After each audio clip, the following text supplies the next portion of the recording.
Bwana wewe, picha safi hapa inaanzia katika hapa kambi ya jeshi. Kuna huyu hapa mkuu wa kikosi na mwenzake wana tabia moja chafu ile mbaya. Huwatishia maisha mabinti wadogo wanaokuwa wamekuja kupata mafunzo kwenye hapa kambi na kuweza kuwatumikisha kingono. Sio rahisi binti bikra kuingia kwenye hapa kambi na kutoka kama jinsi alivyo. Sasa ile kabla jambo lolote alijaweza kutokea kwa huyu binti, mlango unafunguliwa, anaingia mdada mmoja, wote walishangaa kumuona.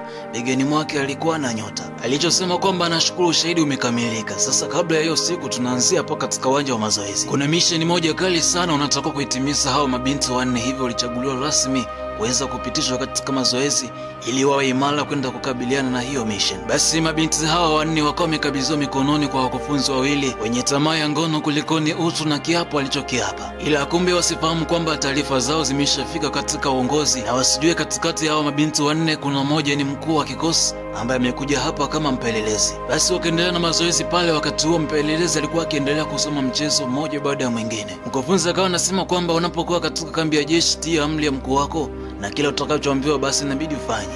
Kuna mdada mmoja akaambiwa piga hatua mbele kisha sogea hapa mimi nilipo. Sasa ili kupima utiifu wa huyu mwanafunzi, aliangusha funguo katika maji na kumwambia kwamba inabidi uje uniokotee funguo kwa mwendo wa kujongea. Basi huyu mdada akatia amri ya mkuu wake, lakini lengo la mkuu halikuwa kupima utiifu, bali lengo lake ni kuweza kuangalia maungo ya binti atakapokuwa ameinama chini ili kuangalia kama chakula hiki kitaweza kumfaa kwa usiku wa leo. Basi na hivi ndivyo wanakuwa wanafanya mara kwa mara kwa baadhi ya wanafunzi wanaokuwa wamepewa kuwafundisha. Hawa wakufunzi wawili wanasifika sana katika unyanyasaji wa kijinsia, lakini pia hata kuwatumikisha kingono mabinti bila ridhaa yao. Na kama endapo utakataa kitu wanachokihitaji katika uwanja wa mazoezi, utapata vipigo vya hatari sana. Lakini pia wafanyia figisu wale wote wanaokuwa wamekataa kitu wanachokuwa wanakihitaji na kuweza kuwafanya wasifaulu mtihani wanaokuwa wameupatia. Basi huyu mzee mwenye umri wa baba yake alimwambia kwamba kwa siku ya leo haonifai, ila kwa wakati mwingine utakuwa ni chakula kitamu sana kwangu. Huyu mdada kinamna fulani alikasirika baada ya kuambia maneno kama haya hapa.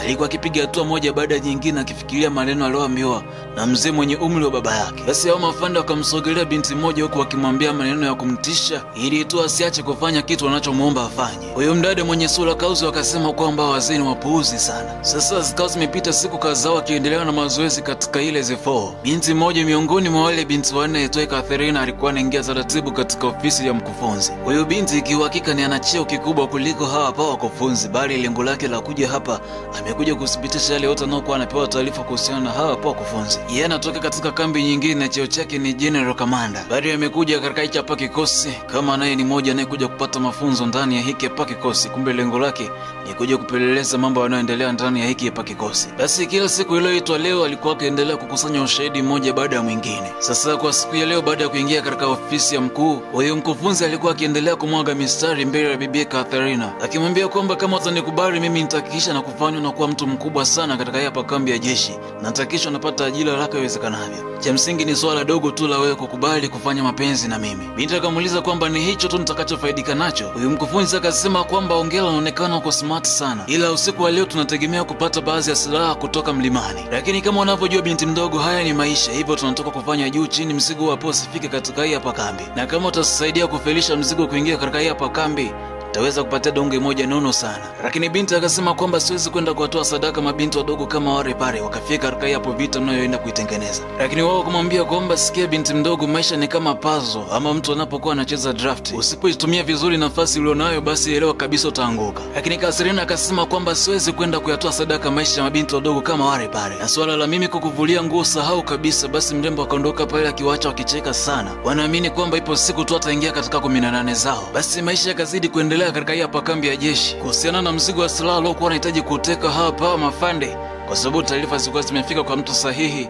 waliweza kuhamisha location ya kupita huo mzigo. Basi mtizi ukaendelea kwa mkali zaidi kwa bibi Catherine, huku hawa mafande wawili ambao ni wakufunzi wa bibi Catherine waliendelea kumtamani sana. Bibi alikuwa waficha, anawaambia live kwamba hapa mtaendelea kula kwa macho tu. Mrembo aliendelea kupewa matizi usiku na mchana, walikuwa akishangaa mbona hata achoki, anaonekana ni mkakamavu. Basi Catherine akaendelea kukula dosu huku akitabasamu kwa sababu ya mambo yameshapitia. Wewe siku moja baada ya nyingine mabinti waliendelea kuiva sana huku akiendelea kugawa utamu kwa hawa hapo wakufunzi. Sasa bibi Catherine ili kuendelea kupata taarifa zaidi kutoka kwa hawa hapo mafandi aliamua kujiweka karibu nao ili anaendelea kupata taarifa nyeti zaidi. Kwanza kabisa aliamua kuwachonganisha kwa sababu wote wawili si wanamtamani yeye, basi akaamua kuwachonganisha kinamna hii hapa. Huyu mkuu anaingia katika ofisi, anamkuta binti alikuwepo katika pose la kuendelea kufanya mapenzi. Alikasirika ile mbaya. Lengo lake yeye ndo amwanzie bibi Catherine, lakini pia anahitaji kumfaidi peke yake baada ya kumkuta rafiki yake amemuwahi.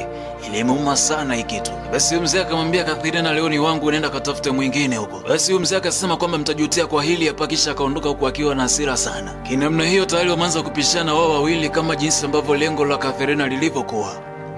Basi kama wewe ni mpenzi wa love stories za Kifilipino, hii hapa nyingine inaitwa On the Wings of Love. Ni picha safi kabisa yenye full romantic story, unaweza kuipata kupitia Sinopino TV. Sasa kama unacheki hapa movie katika channel ya E7 Pass na hujasubscribe, fanya kusubscribe kisha endelea kufurahia mauzui kutoka kwenye hii hapa channel. Lakini pia kama utakuwa unatangaza, unahitaji kutangaza na E7 Pass, unaweza kanicheki kupitia namba ya simu inayopita kwenye screen yako. Sasa huyu hapa anaitwa Bisala, unaweza kumpata kupitia mawasiliano yanayopita kwenye screen yako. Huyu ni fundi na ni bingwa wa dawa zote za mitishamba, magonjwa yote ambayo yameshindikana huko hospitalini. Ukimwona Bisala basi matatizo yako yote yatakuwa yametatuliwa. Lakini pia kwa wale watu ambao wanahisi nyota yao imechukuliwa, basi Bisala yupo kwa ajili yako. Anaweza kukurejeshea nyota ambayo unahisi ulikuwa nayo na ikawa imepotea kwa muda mrefu sana. Basi Bisala yupo kwa ajili yako kuweza kukurejeshea nyota hiyo na mambo yakazidi kwenda vizuri zaidi. Bila kusahau wale watu wote ambao mnasumbuliwa na kesi mahakamani, haishi kila siku. Lakini pia kama biashara yako inayomba, Bishamba yuko hapa kwa ajili yako kuweza kukusaidia. Yani ni wewe tu. Anatoa tiba asili, lakini pia marejesho ni pale baada ya mambo yako kuwa yamenyooka. Anakuambia kwamba hakutozi hata shilingi 100, lakini pia hakuna sadaka yoyote itakayotolewa, bali utamrejeshea kama shukrani baada ya kwa mambo yako yote yamenyooka. Yani ni wewe tu kuweza kumcheki Bisala kupitia namba ya simu inayopita kwenye screen yako.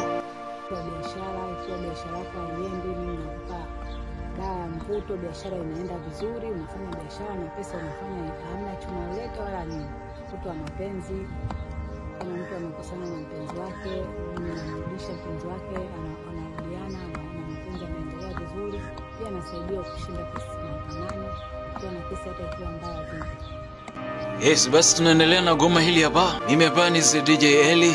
Twende sambamba. Basi katika hii hapo kambi ya jeshi, bado mambo yaliendelea siku baada ya siku. Mabinti waliokuwa wanyonge ambao hawajui kujitetea waliendelea kufanywa unyama siku moja baada ya nyingine. Kuna wakati ilifikia hawa jamaa, wakati wakiwa mambo yamewapanda kichwani, walikuwa wakitembea na binti mmoja wote wawili. Sasa na ndipo kwa siku hii hapa ya leo, jamaa alimwambia mwenzake kwamba mtoka niachie huyu hapa, nadhani ananitosha peke yangu. Kabla jamaa hajafungua mlango, unafunguliwa na binti mmoja, wanaingia pale wote wanashangaa. Catherine akasema kwamba mbona umeacha? Kwa nini umeacha? Unaweza ukaendelea tu. Wote walibaki kushangaa toka lini koplo amepata cheo namna hii. Kisha akamwambia huyu binti mtoka hapa. Akamgeukia huyu mzee asiyekuwa na haya akamwambia hivyo, unapata ujasiri, unadhani hapa hawana wazazi? Kumbuka kwamba una binti kama huyu hapa ambaye yupo katika kambi nyingine, vipi kama naye huko aliko akifanywa mambo kama haya hapa unaofanyia mabinti kama hawa? Basi kama umeweza kutembea na binti mwenye umri sawa na binti yako, basi elewa kabisa umetembea na binti yako. Leo tende kabla sijakuvua cheo, ni wewe ndio umejivua cheo. Ni kwa miaka 6 sasa daftari lako la matendo yako ya ajabu lilikuwa katika meza yangu, na sasa nimekuja kujisipitisha mwenyewe.